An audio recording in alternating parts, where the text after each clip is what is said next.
The weather was clear, the skies were blue, there was no pollution in Beijing. I loved hearing people in Beijing speak with their wonderful Beijing Hua.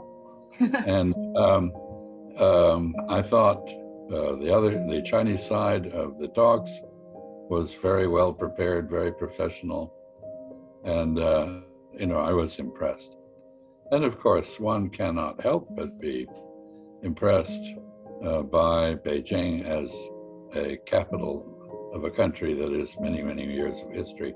And so while I was impressed with China as a culture, as a civilization, this was not the high point of Chinese achievement. That came later.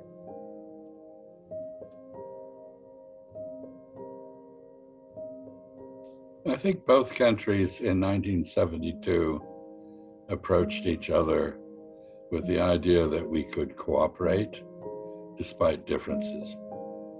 And so we set the differences aside and focused on common interests. And this was a very appropriate approach, and it yielded great results for both countries. I think we can learn from this. We should not be talking about competition first. We should be talking about cooperation first. The main lesson of the Nixon-Mao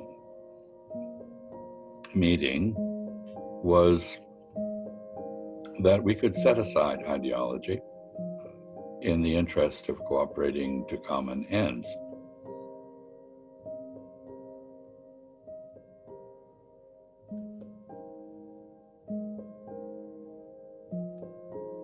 I would say that, frankly, the first move needs to be made by the United States. We have a government which emphasizes competition with China. I think that is wrong. I think we should emphasize cooperation. We should say we want to cooperate with China on issues where we have the same interests. If we can't cooperate directly, we should coordinate our policies so that we cooperate in parallel. Of course, there are some issues on which we will compete, and we will do so fiercely. And finally, there are some issues on which we absolutely do not agree, and we may be opposed to each other.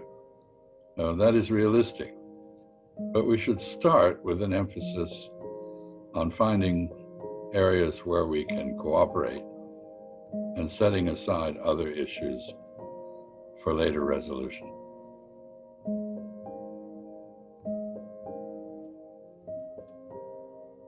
Sadly, the American political system is stalemated. It is in gridlock.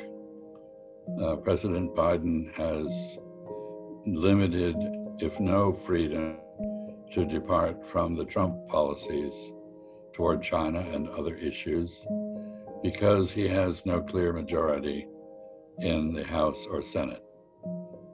And all of the indications are that in 2022, this year, when we have a midterm election, he may be further weakened. So in effect, the United States, which has historically taken the first step in opening to China, it was our initiative. China has been relatively passive until recently. Historically, we've taken the first initiative, but I don't think our political condition at the moment will allow us to do that.